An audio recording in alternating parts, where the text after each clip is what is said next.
America गजा पर कब्जा कर लेगा, लंबे समय तक वहां बना रहेगा, उसे रीडेवलप करेगा, हजारों लोगों को रोजगार मिलेगा। ये जगह महज बर्बादी की निशानी भर है और कुछ नहीं। फिलिस्तीनी भी वहां नहीं लौटना चाहते, लेकिन उन्हें लौटना पड़ता है क्योंकि और कोई रास्ता उनके पास बचता नहीं। गजा के लोगों को आसपास के देशों में भेज देना चाहिए, इसके बाद वहां दुनिया भर से कोई भी रह सकेगा, सबको ये आइडिया पसंद आएगा। ये कहना है अमेरिकी राष्ट्रपति डोनाल्ड ट्रंप का। ये सभी बातें उन्होंने 4 फरवरी को कही। इस दौरान इजरायली प्रधानमंत्री बेंजामिन नेतन्याहू भी वहां मौजूद थे। ट्रंप के बयान सुन सुनकर पत्रकार चौंकते जा रहे थे और नेतन्याहू के चेहरे पर एक आरामदेह मुस्कान नजर आ रही थी। होगी भी क्यों नहीं। इजराइल फिलिस्तीन विवाद को सुलझाने का ऐसा प्लान एक अमेरिकी राष्ट्रपति दे रहे थे। नेतन्याहू ने ट्रंप को इजराइल का सबसे अच्छा दोस्त कहा, उनके इस प्लान को इतिहास बदलने के काबिल बताया और आउट ऑफ द बॉक्स सोचने के लिए उनकी तारीफ भी की। संभवतः बॉक्स की बजाय वो अमेरिकी विदेश नीति भी कह सकते थे। ऐसा हम क्यों कह रहे हैं ये भी आपको बताएंगे। पहले अभिवादन स्वीकार कीजिए। अपन है कुलदीप, आप देख रहे हैं ललन टॉप का अंतर्राष्ट्रीय प्रसंगों से जुड़ा रोजाना का कार्यक्रम दुनियादारी। और आज के शो में चर्चा मिडिल ईस्ट को लेकर अमेरिका की नई पॉलिसी की।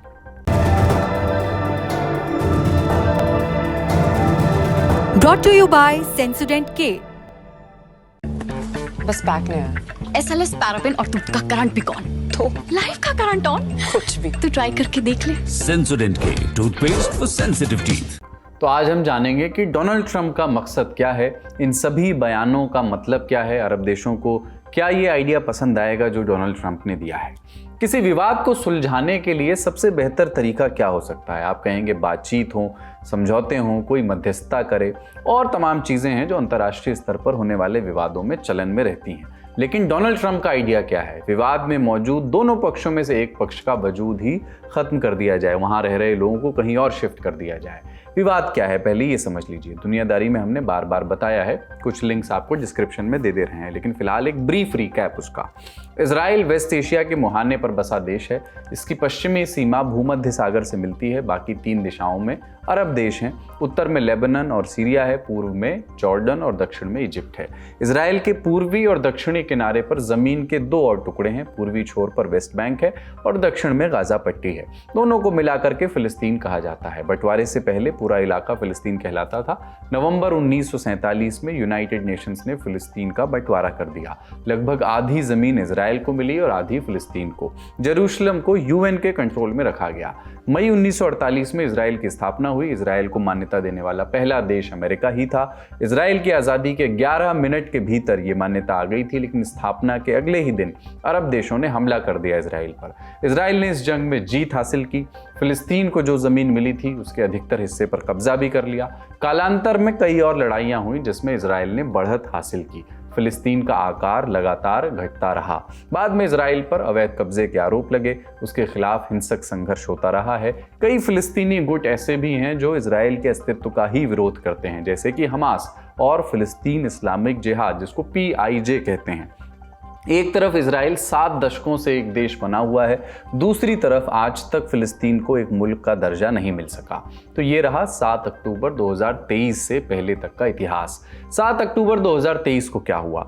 हमास और दूसरे फिलिस्तीनी गुटों ने इजराइल पर आतंकवादी हमला किया।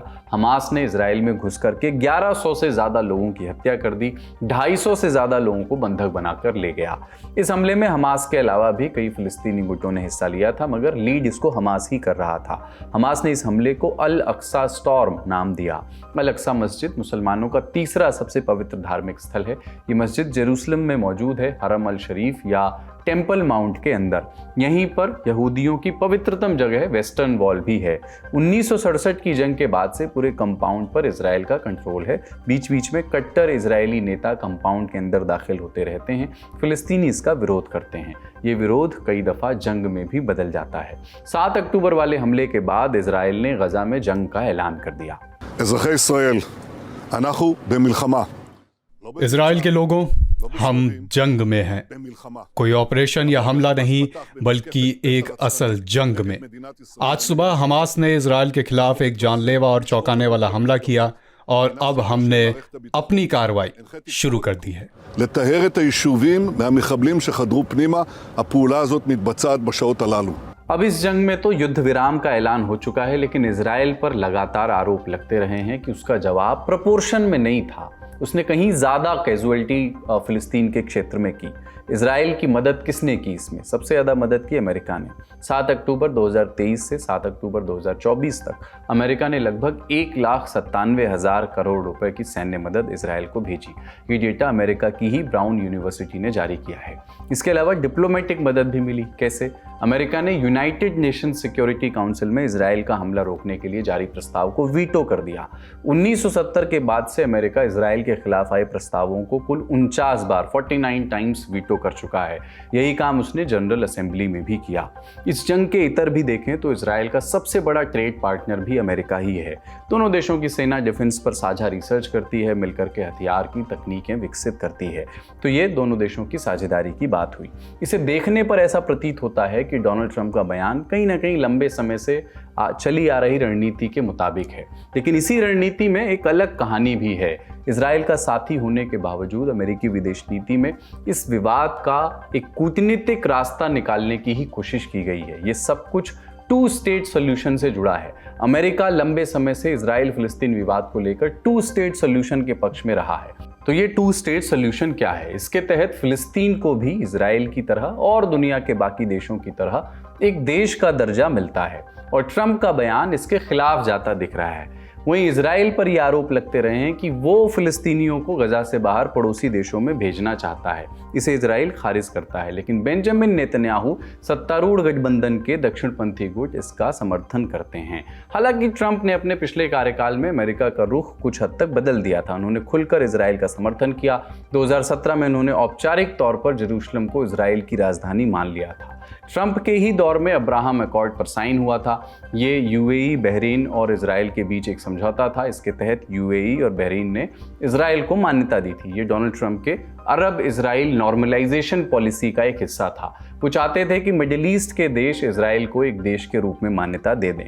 7 अक्टूबर 2023 को गजा में जो जंग शुरू हो चुकी थी, वो तो फिलहाल अभी थमी हुई है, लेकिन यूएन के मुताबिक गजा पट्टी के लगभग 60% घर क्षतिग्रस्त हो चुके हैं और इन्हें फिर से बनाने में दशकों लंबा समय लग सकता है। अब एक क्रोनोलॉजी आप देखिए इसी क्रम में। 17 जनवरी 2025, 15 महीने की जंग के बाद इजराइल और फिलिस्तीन के बीच युद्ध विराम का ऐलान हुआ। तब डोनाल्ड ट्रंप राष्ट्रपति नहीं थे, लेकिन उन्होंने इस डील का क्रेडिट जरूर लिया था। 25 जनवरी 2025 ट्रंप को राष्ट्रपति बने हुए 5 दिन हुए थे। 25 जनवरी को उन्होंने गजा को लेकर के इस तरह का पहला बयान दिया। बोले गजा को पूरी तरह साफ कर देना चाहिए, वहां करीब 15 लाख लोग रहते हैं। मैं चाहता हूं कि इजिप्ट और जॉर्डन उन्हें अपने देश में आने दें, उन लोगों को। ट्रंप ने कहा कि उन्होंने इस सिलसिले में जॉर्डन के किंग अब्दुल्ला से बात कर ली है और इजिप्ट के राष्ट्रपति के सामने ये प्लान पेश करने वाले हैं। तब हमास और वेस्ट बैंक को संभालने वाली फिलिस्तीनी अथॉरिटी, पीए जिसको कहते हैं, उन्होंने इस बयान की आलोचना की थी। इजिप्ट और जॉर्डन ने भी इस प्लान को नकार दिया था। सऊदी अरब, कतर और यूएई ने भी इसका विरोध किया था। फिर 2 फरवरी को इन देशों के विदेश मंत्रियों ने मिस्र की राजधानी काहिरा में मुलाकात की। इसी दिन यानी 2 फरवरी को ही इजरायली प्रधानमंत्री बेंजामिन नेतन्याहू अमेरिका पहुंचे। ट्रंप के शपथ लेने के बाद अमेरिका पहुंचने वाले पहले विदेशी नेता बने। 3 फरवरी को अरब देशों ने अमेरिकी फॉरेन सेक्रेटरी यानी वहां के विदेश मंत्री मार्को रूबियो को एक चिट्ठी भेजी। उसमें लिखा, हम फिलिस्तीनियों को जबरन गजा से बाहर निकालने और अरब देशों में बसाने के खिलाफ हैं। 4 फरवरी को ट्रंप की बेंजामिन नेतन्याहू से मुलाकात हुई। दोनों ने एक संयुक्त प्रेस कॉन्फ्रेंस की। इसी दौरान ट्रंप ने ये चौंकाने वाला बयान दिया। बोले कि ये प्लान कोई आम सी बात नहीं है। मैंने जिस किसी से भी इसका जिक्र किया उसे ये प्लान पसंद आया, लेकिन ट्रंप ने इसकी डिटेल्स नहीं बताई कि उन्होंने किस तरह की प्लानिंग की है, ये सब कुछ वो कैसे करने वाले हैं। अमेरिका गजा पट्टी पर कब्जा करेगा और हम वहाँ विकास भी करेंगे। हम वहाँ अपना अधिकार जमाएंगे और उस इलाके में मौजूद सभी खतरनाक बमों और हथियारों को नष्ट करेंगे। इस क्षेत्र को समतल करेंगे और बर्बाद हो चुकी इमारतों को हटाएंगे। हम इसे समतल करने और एक ऐसा आर्थिक विकास करने की जिम्मेदारी लेंगे जिससे इस क्षेत्र के लोगों को असीमित संख्या में नौकरियां और आवास मिलेंगे। क्या ट्रंप की ये कोशिश, उनका ये कदम अंतर्राष्ट्रीय कानून के मुताबिक होगा? कुछ पॉइंट्स में इसका भी जवाब समझने की कोशिश करते हैं। जेनेवा कन्वेंशन के आर्टिकल 49 के मुताबिक किसी आबादी को जबरन विस्थापित करने पर सख्त मनाही है। सितंबर 1945 में दूसरा विश्व युद्ध खत्म हुआ। अक्टूबर 1945 में बना यूनाइटेड नेशंस उसके बाद से ही ऐसे किसी भी मकसद के लिए सेना का इस्तेमाल करने को प्रतिबंधित करता है। और ट्रंप ने तो सेना का इस्तेमाल न करने का यकीन भी नहीं दिलाया है। उन्होंने इस बात को रूल आउट नहीं किया है। अमेरिका उस जमीन को कैसे हथिया सकता है? सिर्फ एक शर्त पर, अगर उस जमीन की संप्रभुता का हक रखने वाली अथॉरिटी राजी हो जाए, और ये हक इजराइल के पास नहीं है। इंटरनेशनल कोर्ट ऑफ जस्टिस ने गजा को ऑक्यूपाइड टेरिटरी बताया है और इस कब्जे को अवैध कब्जा घोषित किया है। यानी ट्रंप को ये जमीन अपने मन माफिक इस्तेमाल करने के लिए फिलिस्तीनियों को राजी करना होगा। पहले वो तो दावा कर रहे हैं कि फिलिस्तीनी खुद वहां रहना नहीं चाहते, लेकिन इस बात के लिए उनके पास ना तो कोई सर्वे है और ना ही कोई सबूत। इसके अलावा इंटरनेशनल ह्यूमैनिटेरियन लॉ के तहत सभी देशों की ये जिम्मेदारी है कि वे कब्जा करने वाले देश की मदद ना करें, यानी उन्हें कानूनी तौर पर इजराइल इस कार्रवाई में मदद नहीं कर सकता। हालांकि सेफ्टी के लिए ऐसा करने की छूट है, सिर्फ इस शर्त पर कि हालात ठीक हो जाने के बाद वो आबादी वापस लौट आएगी। अब एक और सवाल, क्या ट्रंप के इस कदम को एथनिक क्लेंजिंग कहा जा सकता है? किसी भी कन्वेंशन में इस टर्म को परिभाषित नहीं किया गया है, लेकिन ज्यादातर अंतर्राष्ट्रीय कानून विशेषज्ञ 1994 में यूएनएससी की एक रिपोर्ट से जुड़ी परिभाषा का रेफरेंस देते हैं। परिभाषा क्या कहती है? इसके तहत किसी इलाके की आबादी को ताकत का इस्तेमाल करके जातीय तौर पर यकरंगी बनाना और बाहर निकालने की धमकी देना एथनिक क्लेंजिंग है। इस परिभाषा के तहत ट्रंप का आइडिया इस टर्म के अंतर्गत आ सकता है।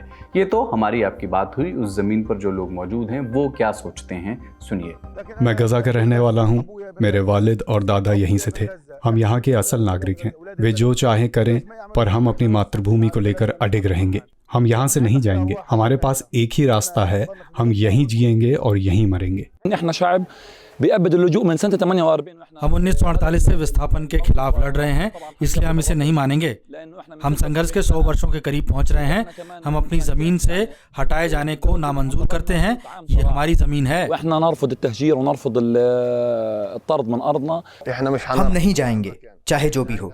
देखिए, मेरा घर टूट गया है, लेकिन मैं मलबे पर सो सकता हूँ। हम नहीं जाएंगे, भले ही हमें बुनियादी ज़रूरतों से वंचित कर दिया जाए। हम अपने ज़मीन पर टिके रहेंगे। ये हमारे दादा दादी की ज़मीन है। ट्रंप के इस बयान पर, उनके इस प्लान पर दुनिया भर से क्या प्रतिक्रियाएं आई हैं वो भी सुनिए। हमास के वरिष्ठ अधिकारी समी अबू जोहरी ने कहा कि ये टिप्पणी हास्यास्पद और बेतुकी है और इस तरह के बयान इस इलाके को और इनस्टेबल बना सकते हैं। गजा के लोग ऐसा नहीं होने देंगे। फिलिस्तीन के राष्ट्रपति महमूद अब्बास ने इसे सख्ती से खारिज किया। बोले, हम अपने लोगों के अधिकारों का किसी भी तरह से उल्लंघन नहीं होने देंगे। इसके लिए हमने दशकों तक संघर्ष किया है। सऊदी अरब की फॉरेन मिनिस्ट्री ने भी अपना बयान जारी किया। ट्रंप ने प्रेस कॉन्फ्रेंस में दावा किया था कि सऊदी फिलिस्तीनी राज्य की मांग नहीं कर रहा है। सऊदी अरब ने कहा कि वो फिलिस्तीनी राज्य के बिना इजराइल के साथ संबंधों को सामान्य नहीं करेगा। सऊदी अरब फिलिस्तीनी लोगों के वैध अधिकारों पर किसी भी तरह के उल्लंघन को स्वीकार नहीं करेगा। चीन ने हमेशा कहा है कि गजा जंग के बाद फिलिस्तीनियों पर फिलिस्तीनियों का शासन ही मूल सिद्धांत है, और हम गजा के निवासियों को ज़बरदस्ती दूसरी जगह पर ले जाने का विरोध करते हैं। हम आशा करते हैं कि संबंधित पक्ष युद्ध विराम और गजा वॉर के बाद शासन को एक अवसर के रूप में लें, ताकि फिलिस्तीन के मुद्दे को 2 स्टेट सॉल्यूशन पर आधारित राजनीतिक समझौते की सही दिशा में वापस लाया जा सके। इससे मध्य पूर्व में स्थायी शांति स्थापित हो सकेगी। मैं ये कहना चाहूँगा कि ऑस्ट्रेलिया का पक्ष बिल्कुल वही है जो आज सुबह था, या फिर जो पिछले साल था, या 10 साल पहले था जब हॉवर्ड सरकार थी। ऑस्ट्रेलियाई सरकार 2 स्टेट सॉल्यूशन पर ही विश्वास करती है। and a bipartisan basis, a two-state solution in the Middle East. Our country and our home is... हमारा देश और हमारा घर गजा पट्टी ही है। ये फिलिस्तीन का हिस्सा है।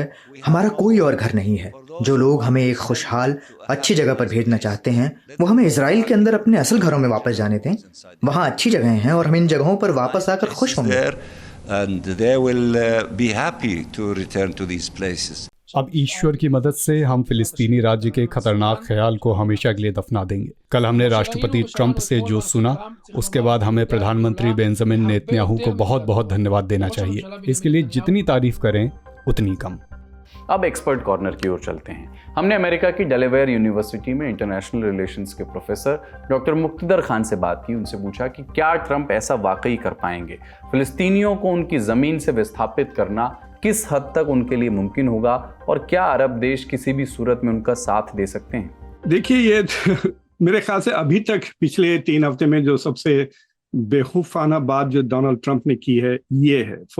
उसी दिन रात के 4 बजे सऊदी अरेबिया ने एक पब्लिक स्टेटमेंट इशू कर दिया कि they fully support the establishment of a Palestinian state, और वो इस तरह के डिस्प्लेसमेंट ऑफ पैलेस्टीनियंस को बिल्कुल एक्सेप्ट नहीं करते. So Saudi Arabia has already rejected that within a few hours of the statement. लेकिन ये फर्स्ट ऑफ ऑल ये इंटरनेशनल लॉ के खिलाफ है कि किसी भी पॉपुलेशन को आप डिस्प्लेस करना. देखिए, खुशी खुशी तो कोई नहीं जाने वाला, ये जो समझ रहे हैं इट्स नॉट. तो अगर आप उनसे गौर से सुने तो उन्होंने कहा कि हम ऐसी जगह बनाएंगे जिसको पैलेस्टीनियंस देख के खुश हो जाएंगे. तो आप सोचिए 1.5 मिलियन लोगों के लिए, and I don't know why he keep saying 1.5 million, वहां पे तकरीबन 2 मिलियन से ज्यादा है, यानी तो 1 मिलियन को क्या वो वापस गाजा में छोड़ के जाएंगे? तो इतने सारे लोगों के लिए they have to build housing and city somewhere.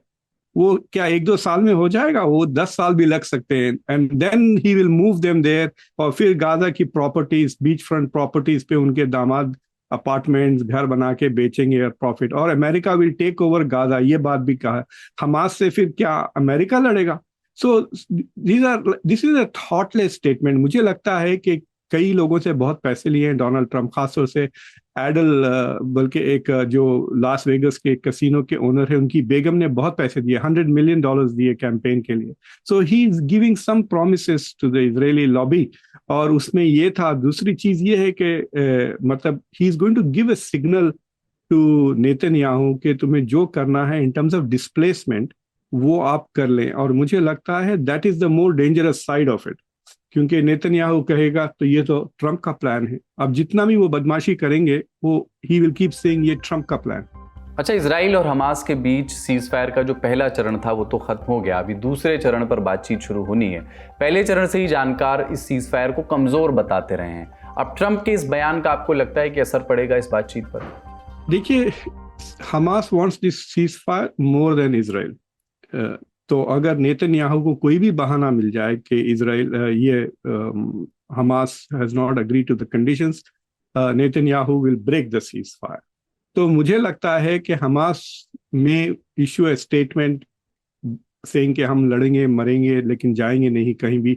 But other than that I don't think Hamas is going to do anything. और प्लस अभी भी उनके पास कई हॉस्टेजेस है, और इजराइल सिर्फ एक चीज पे यूनिफाइड है कि वो अपने हॉस्टेजेस छुड़ाना चाहता है. तो जो नेतन्याहू के सपोर्टर्स हैं और जो नेतन्याहू के बिल्कुल खिलाफ है, they both want the hostages out. तो जब तो the second phase also has a lot of 50-60 से ज्यादा हॉस्टेजेस को रिलीज करने का प्लान है. तो मुझे लगता है they neither party will ruin the second phase.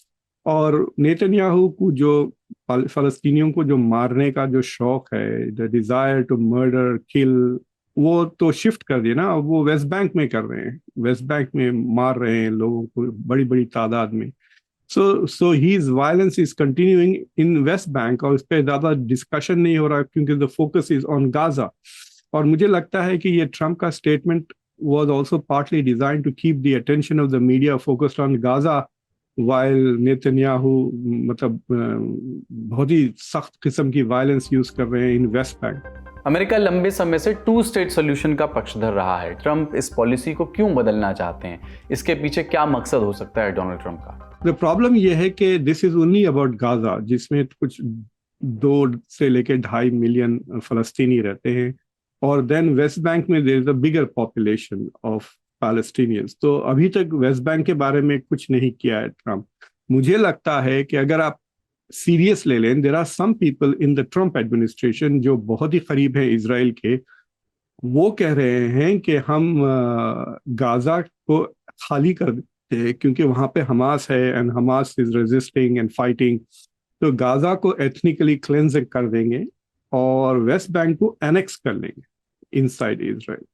तो Israel is then going to, मतलब उनके साथ अगर आप और 10, 25, 30 साल तक उन पे जुल्म करते रहे तो वो स्टडीली माइग्रेट करते रहेंगे ना out of West Bank. There are lots of, मतलब अमेरिका में कई पैलेस्टीनियंस हैं, कनाडा में हैं, यूरोप में हैं, so there are study migration तो बाहर जा रहा है. So that is the plan. I think कि ट्रम्प जाते जाते या at some point midterm election से पहले अगर उनकी अप्रूवल रेटिंग बहुत लो हो जाती है और ऐसा लग रहा है कि he might lose the Congress या सेनेट। तो मुझे लगता है कि he will do something drastic. And because आपको याद है कि ये जो बड़ी बड़ी चीज़ें हुई वो सारी की सारी 2016 में ट्रम्प की पहले एडमिनिस्ट्रेशन में हुई थी। फॉर एग्जांपल जेरूसलम का कैपिटल कंफर्म करना फ्रॉम तेल अवीव, गोलान हाइट्स को एनेक्स कर लिया इसराइल ने फ्रॉम सीरिया, और सिर्फ वेस्ट बैंक पे रुक गए थे डोनाल्ड ट्रम्प, और अब वही बाकी है। तो it is quite possible that he is saying कि इनफैक्ट हमको पता नहीं कि स्टीव विटकॉफ के साथ जो बातें हुई, ही मस्ट हैव सेड कि अभी हमको सीजफायर दे दो, हम बाद में आपको वेस्ट बैंक में चीज़ों को एनेक्स करने, जगहों को एनेक्स करने की इजाज़त दे देंगे। So this is a very dangerous game. और जब तक the rest of the world don't say anything on this, ये होते रहेगा। और सबसे हैरत की बात है, जो दुनिया का सबसे बड़ा वर्ल्ड पावर है, जो दुनिया की सबसे तेजी से ग्रो होने वाली इकोनॉमी है, जो global voice of the global south, बड़ी खामोश है इस मसले पर। इफ यू नोटिस कि इंडिया से कोई स्टेटमेंट नहीं आया on this issue. It is surprising, you can't be a major world power by being silent on major issues. बड़ी खबर यहीं तक, अब सुर्खियों की बारी। पहली सुर्खी अमेरिका से डिपोर्ट किए गए 104 भारतीयों को लेकर US military aircraft C-17 Punjab के अमृतसर एयरपोर्ट पर 5 फरवरी को लैंड हुआ। विमान में 79 पुरुष, 25 महिलाएं और 13 बच्चे सवार थे। आप जानते ही हैं कि डोनाल्ड ट्रंप के राष्ट्रपति बनने के बाद लागू नीतियों के तहत इन प्रवासियों को तत्काल प्रभाव से वापस डिपोर्ट किया गया है। इधर अमृतसर एयरपोर्ट पर पंजाब पुलिस, अमृतसर जिला प्रशासन और अमेरिकी दूतावास के अधिकारी मौजूद थे। जानकारी के मुताबिक डिपोर्ट किए गए लोगों को भारत लौटने पर गिरफ्तार नहीं किया जाएगा। अधिकतर लोग मैक्सिकन अमेरिकी सीमा पर पकड़े गए थे। पासपोर्ट न होने की स्थिति में उनकी पहचान के लिए बायोमेट्रिक्स का उपयोग किया जा रहा है। डिपोर्ट किए गए लोगों में गुजरात और हरियाणा से सबसे ज्यादा 33 लोग, पंजाब से 30, उत्तर प्रदेश और चंडीगढ़ से 2 और महाराष्ट्र से 3 लोग शामिल हैं। पंजाब के 30 लोगों में अधिकतर गुरदासपुर, अमृतसर, तरनतारन, जबकि बाकी जलंधर, नवांशहर, पटियाला, मोहाली और संगरूर से हैं। पंजाब के डीजीपी गौरव यादव ने इंडिया टुडे को बताया कि लौटने वालों के लिए एयरपोर्ट पर विशेष काउंटर बनाए गए हैं। एनआरआई मामलों के मंत्री कुलदीप सिंह धालीवाल ने अमेरिका के फैसले पर निराशा जताते हुए कहा कि इन लोगों को स्थायी निवास मिलना चाहिए था, क्योंकि वे अमेरिका की अर्थव्यवस्था में योगदान दे रहे थे। कई लोग वर्क परमिट पर गए थे, जो समाप्त होने के बाद अवैध प्रवासी बन गए। मंत्री ने यह भी कहा कि वे विदेश मंत्री एस जयशंकर से मिलकर के अगले सप्ताह प्रवासी पंजाबियों के हितों पर चर्चा करेंगे। इस मसले पर हमने 4 फरवरी के दुनियादारी में विस्तार से बातचीत की है, लिंक उसका डिस्क्रिप्शन बॉक्स में। अगली सुर्खी, क्या पंचों के साथ बैठने से रूस यूक्रेन जंग का हल निकल आएगा? सवाल का बैकग्राउंड समझाते हैं। यूक्रेन के राष्ट्रपति वोलोदिमीर जेलेंस्की ने कहा है कि वो अमेरिका, यूरोप और रूस के साथ टेबल पर आने के लिए तैयार हैं, माने बातचीत के लिए तैयार हैं। जेलेंस्की ने कहा कि अगर यही एकमात्र तरीका है जिससे हम यूक्रेन के नागरिकों के लिए शांति ला सकते हैं तो ये भी सही, माने मुमकिन है कि जल्द ही जेलेंस्की के साथ डोनाल्ड ट्रंप और व्लादिमीर पुतिन बैठे हुए दिखाई दें। ब्रिटेन के पत्रकार पियर्स मॉर्गन को दिए एक इंटरव्यू में जेलेंस्की ने बताया कि अब तक जंग में कितनी जनहानि हो चुकी है। बताया कि यूक्रेन में अब तक 45,100 लोग मारे जा चुके हैं, 3,90,000 से ज़्यादा घायल हुए हैं। वहीं दूसरी तरफ रूस के भी 3.5 लाख से ज़्यादा लोग मारे गए हैं, 6 से 7 लाख के बीच घायल हुए हैं। इन सब बातों के बीच ऐसा भी कहीं से नहीं लग रहा कि जंग कहीं से धीमी पड़ रही हो। 3-4 फरवरी को यूक्रेन के दक्षिणी हिस्सों में रूस के हमले से 2 नागरिकों की मौत हो गई। वहीं रूस के गवर्नर ने बताया कि यूक्रेन के ड्रोन हमले से उनके यहाँ एक तेल डिपो में आग लग गई, कुछ लोग घायल भी हुए हैं। तो आज दुनियादारी में इतना ही। देखते रहिए दी ललन टॉप। शुक्रिया, शुभ रात्रि।